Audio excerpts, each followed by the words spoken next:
Today's video, we'll be going over military capabilities, China versus the US. Throughout the history of mankind, protection and self-defense has been the utmost importance for self-preservation, prosperity, and happiness.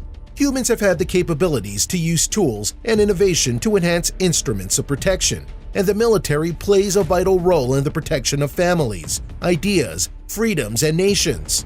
Today, humankind has utilized military for its habiliments of protection or expansion, and the two largest economies in the world, the US and China, also have the strongest militaries on Earth. So which superpower would actually win if the day ever came? In this video, we'll review military capabilities of the China Communist Party compared to the United States of America. From military arsenal technology and soldier training of the CCP military and the US military, let's see how they match up. But before we get into it, you know the routine. Don't forget to like, share, and subscribe with the notification. The general matchup. We all know that China is the most populated country in the world, with 1.3 billion citizens. Aside from being one of the largest countries in the world, with a landmass of roughly 9.5 million square kilometers, they also have the highest populated military in the world, with 2.3 million active personnel. In comparison, the US has about 330 million citizens, a landmass of about 9.8 million square kilometers, which is almost 300,000 square kilometers larger than China. But the active personnel in the US military is significantly fewer, at just about 1.3 million active soldiers ready to rock and roll, compared to the CCP's 2.3 million. That means the US military numbers is only 56% of the total amount of the CCP military personnel, who are also ready to deploy at any given second. And regarding the reserves, the US has 811,000, which is only about 10% of the CCP reserves. For the numbers of personnel, China surely does have the lion's share. But in regards to the military budget, the CCP invests $228 billion in their military, which only amounts to 37% of the United States military budget. With America's military budget at $610 billion, they stockhold an incredible 7,200 warheads, while China carries a mere 260 nuclear weapons. The military branches protecting China are all under the umbrella of the People's Liberation Army. First, they have their ground forces, a navy which includes Marines and naval aviation forces. Of course, they have an air force, or PLAAF, that includes all their airborne forces, a secondary artillery corps for strategic missile force, and since it is the CCP that doesn't differentiate federal government from state or local governments, the police forces called the People's Armed Forces, or PAP, are under the control of the CCP. So one of the reasons that the CCP military is vastly larger than the US is due to all armed forces under their control. The US military, however, only consists of the US Army, Navy, Marine Corps, and Air Force. However, the Coast Guard, which is administered by the Department of Homeland Security during peacetime, will switch jurisdiction under the Department of Navy during wartime. Land forces. Although there is more US-owned terrain than the CCP, China undoubtedly has more land power regarding tanks. China holds the rank of second place in the world, just next to Russia in the case of tank numbers. The CCP maintains an average of 7,760 tanks, which is almost 2,000 more tanks than the US military. The ZTZ-99 is the main battle tank of the CCP, which entered service in 2001. It is also called the Type 99. Each tank consists of a crew of 3. A commander, driver, and gunner alone can operate the 11-meter-long, 3.4-meter-wide monster tank able to drive through buildings.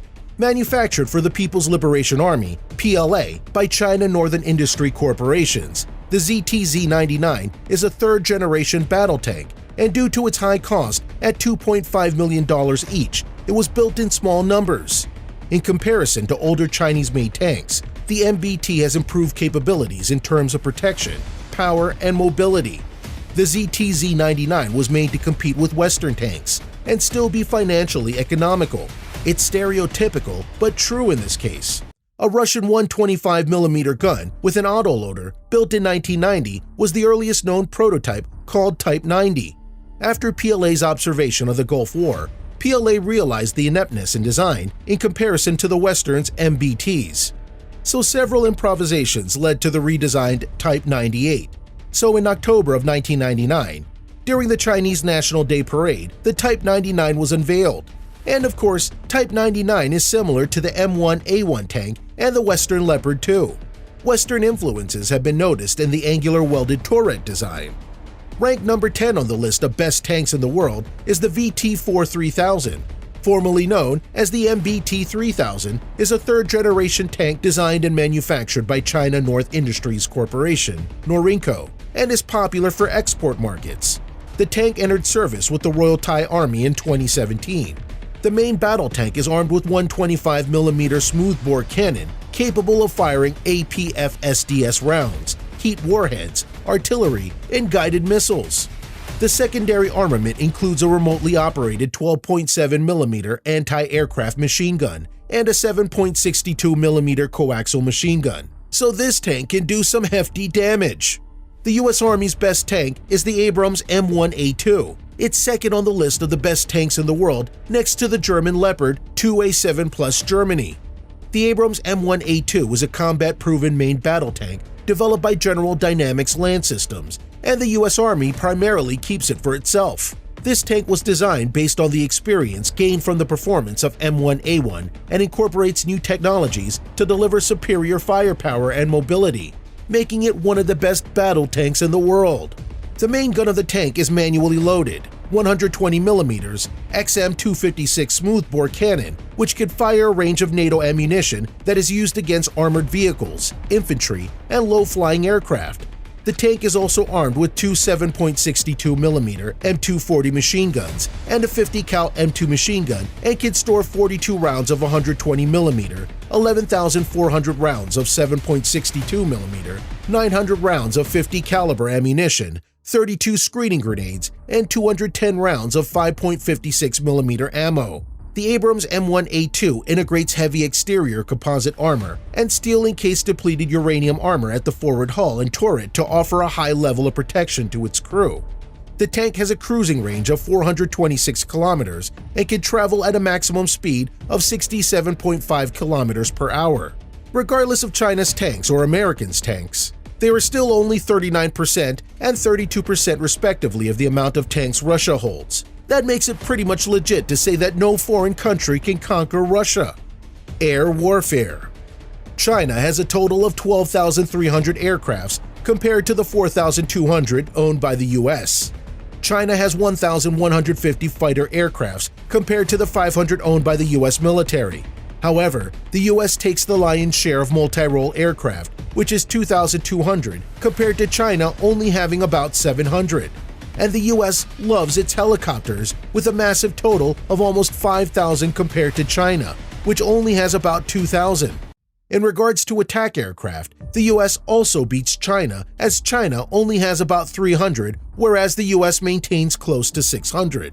The massive gap of aircraft owned by the US compared to China is clearly noticeable once you look at the expenditures.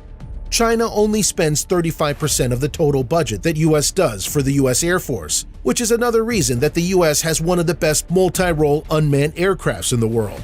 The General Atomics-built MQ-9 Reaper is a medium-altitude, long-endurance unmanned aerial vehicle with millions of hours of operation under its belt, mostly from the battlefields in the Middle East. The Reaper, which is larger and carries more payload than its predecessor, the MQ-1 Predator, provides the military with a hunter-killer flight capability by executing strike and intelligence, surveillance, and reconnaissance.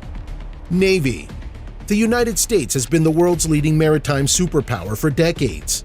However, analysts conclude that the US Navy could find itself being in China's wake if current trends continue. Washington and Beijing are now locked in great power competition, since its fleet has astonishingly expanded since 1990 by 55%. The Chinese Navy estimates that by 2030, the Chinese fleet will have a surface force of over 450 ships and a submarine force of about 110. In the case of the US Navy, however, it has 293 ships in its battle force, which is just 2 more than it had 15 years ago.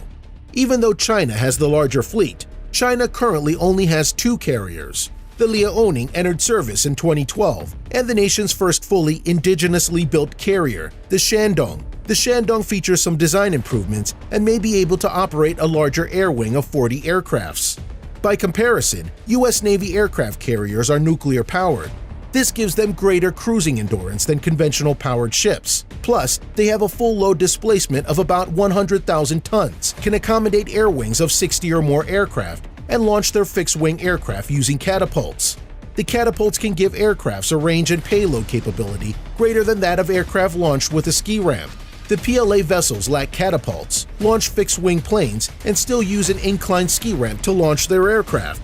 Although the US has better carriers, China's submarine force, most of which are diesel-electric powered, could threaten US carriers or other ships. The Defense Intelligence Agency has estimated by this year Beijing's fleet is on the verge of increasing about 70 boats. One of the new submarines being designed is the Shang-class ballistic missile boat that includes nuclear-powered attack submarines that are known as Jin-class. According to analysts, the PLA subs are armed with anti-ship cruise missiles, wire-guided, and wake-honing torpedoes and mines, and each Jin-class boat is expected to be armed with 12 JL-2 nuclear-armed ballistic missiles. With the comparison of the world's two top superpowers, which country do you think has the military advantage? And which fact about these two militaries blows your mind?